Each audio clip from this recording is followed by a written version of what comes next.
সূরা আর-রহমান পত্র আয়াতসমূহে আল্লাহ তাআলা সূক্ষ্ম ঢিলের মতো পচা কাদা থেকে তিনি মানুষকে সৃষ্টি করেছেন।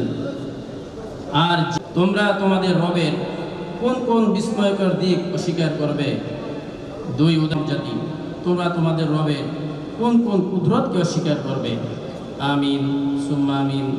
স্বাক্ষর করছেন এবং আপনার মোবাইল নাম্বারটা দিয়েছেন, ঠিক আছে?